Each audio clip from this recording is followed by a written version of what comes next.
Sometime last year, my parents brought my younger brother and I to eat lunch at a restaurant, and as they were ordering food, my younger brother and I were playing chess on my phone. And as we were playing chess, my parents saw this, and for some reason, they got so fucking mad.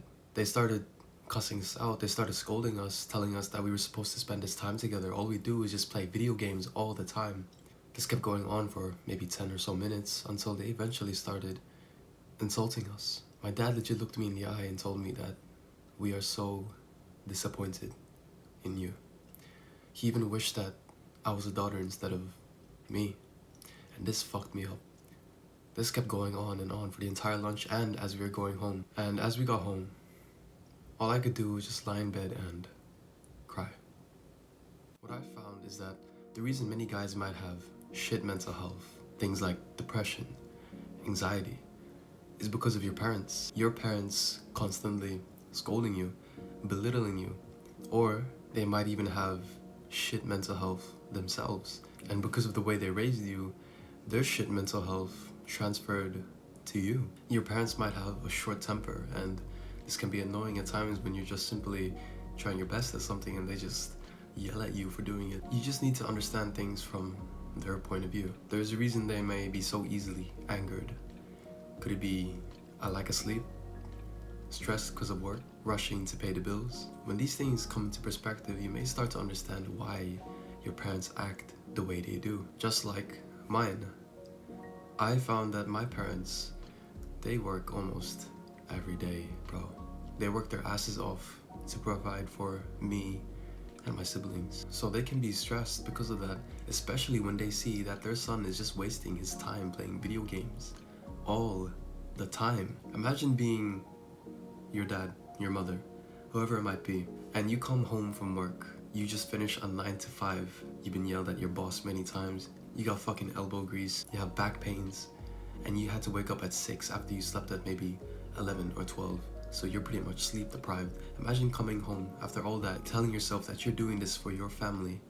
You see your son or daughter wasting his or her life playing video games, social media, whatever it might be.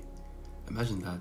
Honestly, if I saw my son or daughter doing that, I would honestly question whether or not what I'm doing is worth it. So understand things from their point of view. On top of understanding your parents' point of view, count your blessings. Think of all the things that your parents have done for you, all the things they've bought for you, all the things they have sacrificed for you.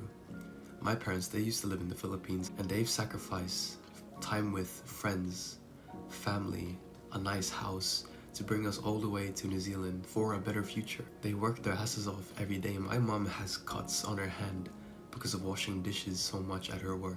My dad has to drive 1 hour to work every day, waking up at 6 a.m. sleep deprived, and your parents probably do the same as well. All of this for you. So count your blessings, be grateful for them. Have you ever been grateful for them? Have you ever actually looked them in the eye and said, I am very thankful. I am very grateful for you, Mom, Dad, for all the things that you've done. Have you ever said that sentence to your parents? Because I've never really actually expressed my gratitude towards them, and the one time I did was when I was in the car alone with my dad. We were driving to my basketball training, and I looked him in the eye and said, Dad, I'm thankful for everything you've done for me and my brothers. And I could tell that he was about to cry. So maybe just consider hugging your parents, saying thank you for them. Because sure, yeah, you might hate them for shouting at you, but the only reason they're shouting at you is because they're stressed. They have shit mental health because of their work. I remember having the urge to punch the wall after my parents just fucking scolded me for no reason. I'm lucky enough to have never had argued with my parents, because your parents have done so much shit for you. What have you done for them? I've also found that your parents probably started this cycle when you're young. A cycle of them scolding you, insulting you, punishing you, giving you childhood trauma, and you escaping from that. You escaping that by doing things like video games, watching a bunch of YouTube. Those things helped you escape from your parents' abuse, and it helped you. But what this did was it made everything worse, because that's what it did for me. And my parents saw this, and as I said, it just made everything worse. They just scolded me more, punished me more for not doing my homework, not studying, not trying in basketball enough.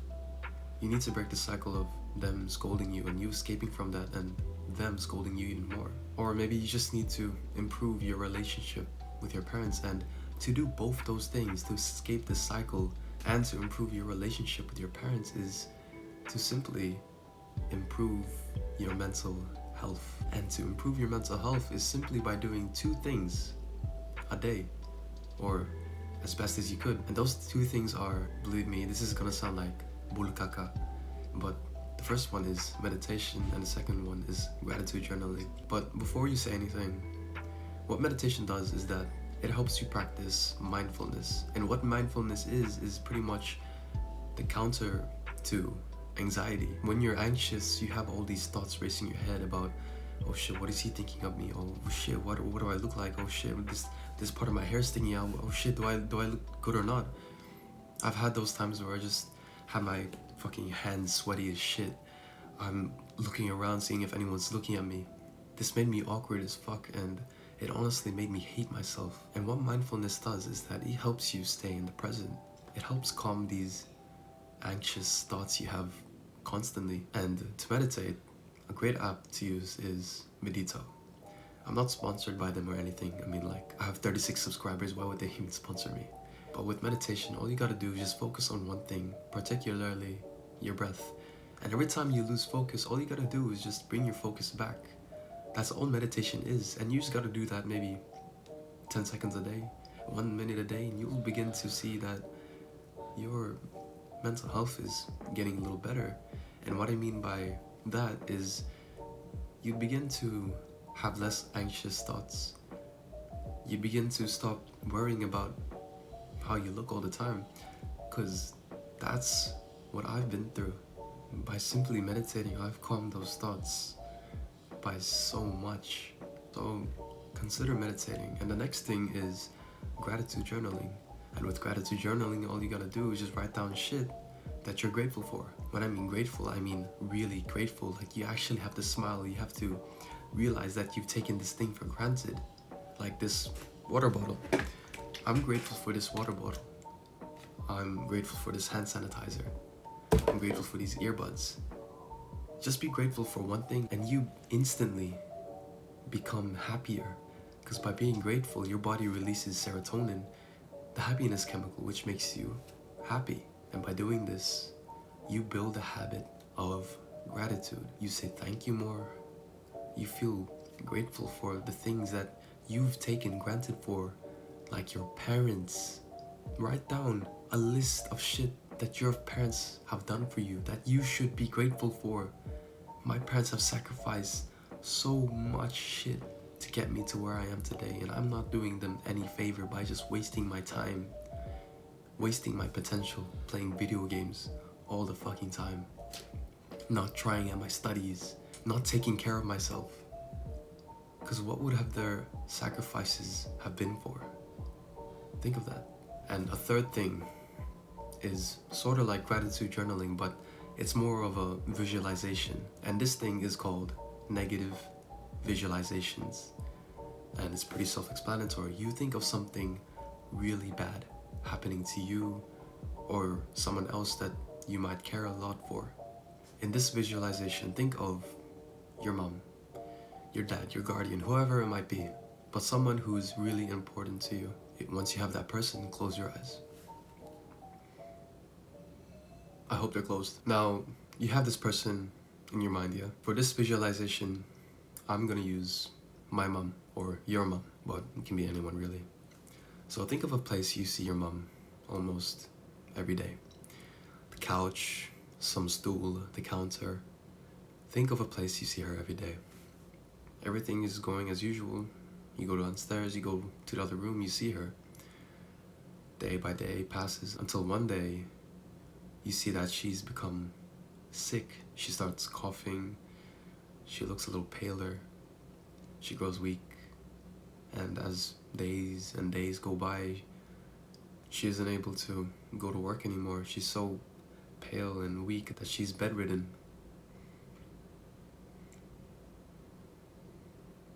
Weeks, a few days go by and she's not getting any better. It's until then that she finally decides to go to the doctor to check it out. But then when she comes back, she has tears falling down her eyes and tells you and your family that the news she has isn't good at all. In fact, the news that she has is that she actually doesn't have long left to live. Weeks, months go by and you're trying to make the most out of the situation. You try to spend as much loving time with her, but because of all the stress, you see that she's aged so much. She looks years older even though it's only been a few months. Wrinkles on her face. She's lost so much weight. Days go by, and eventually you find yourself at the hospital with her. She's laying there, machines beeping in the background.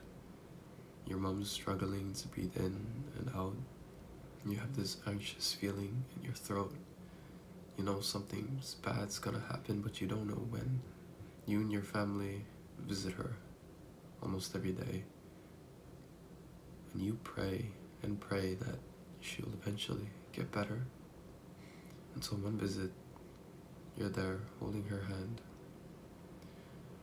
You're looking into her eyes, praying that by some miracle, she gets better. Until the worst finally does happen.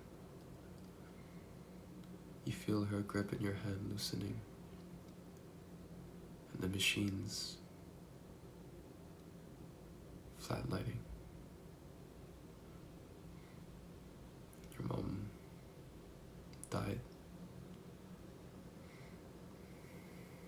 Tears rush down your face as you frantically try to get a doctor into the room until they confirm that she really is dead.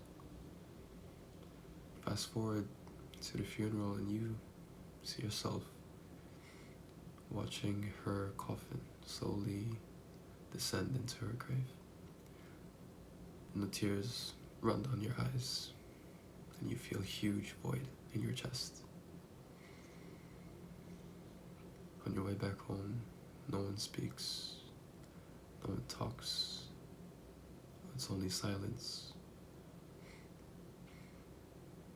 And at night, as you're laying there in bed, you realize something's off, but you can't put your finger on it. It's like something in your life is missing, something big, until you finally realize your mom's dead. She's never coming back. The next day, she isn't there. She isn't at the counter, she isn't at the couch. She isn't on that stool. And she'll never be there again. You can open your eyes now. Now, if you're crying right now, good. That means I actually did it right. But maybe I didn't explain it correctly. But anyway, when you come back to reality after that negative visualization, and if you truly did that, if you really did that, you'd honestly be crying right now, because I've cried a few times when I've done this. When you come back to reality, your mom, she's there, downstairs in the other room. In that reality where your mom died, you would have paid millions upon billions of dollars just to see her again. And you can. And she's just there, just in the other room of your house, just out there working. And when she comes home, you'd be able to see her.